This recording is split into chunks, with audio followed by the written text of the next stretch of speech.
Welcome to Lesson 3.2 of our Payload course.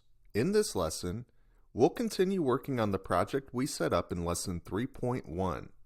Building on what we've learned, we'll explore how to fetch and display data dynamically using Payload and Next.js. Let's dive in. Before we begin fetching data, let's review the project we set up in Lesson 3.1.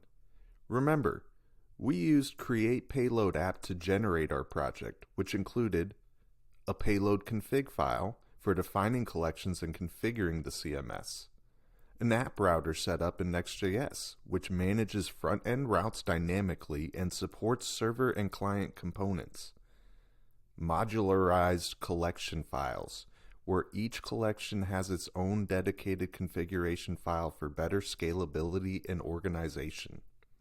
This setup ensures a streamlined workflow for integrating Payload with Next.js.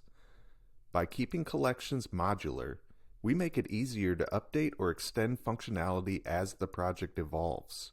Additionally, the app router allows us to leverage features like server actions and improve data fetching methods to optimize performance. In this lesson, we'll build on this foundation by creating dynamic front-end components to display data from our CMS.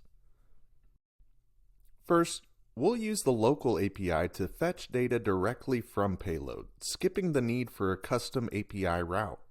This approach is cleaner, leverages Next.js's server-side capabilities, and avoids additional layers, improving performance and maintainability. With the local API, we can query collections securely and efficiently, directly from the server.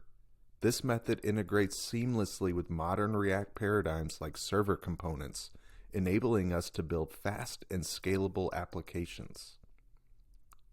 In this example, we directly query the posts collection to retrieve published posts with a depth of 2, which includes relational data like authors or tags.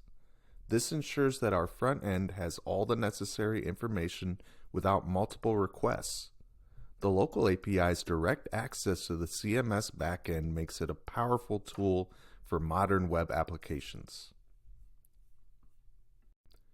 Server actions in Next.js enable us to fetch data securely and dynamically within server-side logic. Let's use this capability to build a blog list component that fetches posts from Payload. This implementation ensures efficient data fetching while adhering to Next.js best practices. Here, the fetch post function is defined as a server action using the useServer directive. It communicates directly with Payload via the local API, ensuring optimal performance and simplicity. The blog list component fetches posts at runtime and renders them dynamically. Let's take the fetch post server action we created earlier and enhance it to support advanced query parameters like filters, sorting, and pagination.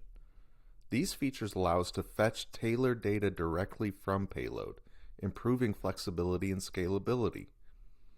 We'll add parameters for page, limit, and sort to create a dynamic, reusable data fetching function. This updated fetch post function now supports dynamic query parameters, allowing us to fetch posts with specific requirements, such as sorting by publish date or limiting the number of results per page.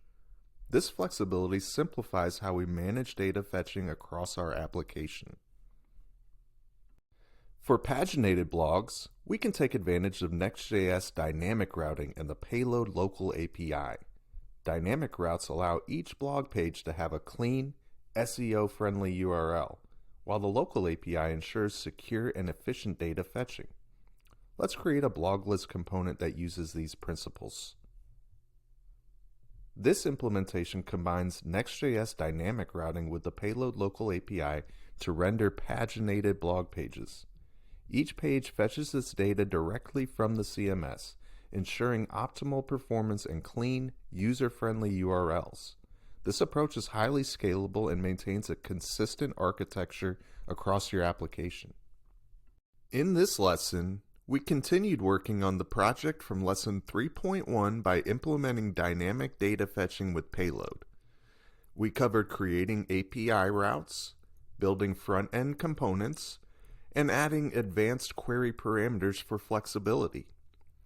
In the next lesson, we'll explore dynamic routing in static generation, diving deeper into how we can efficiently generate and cache pages for optimized performance. See you there.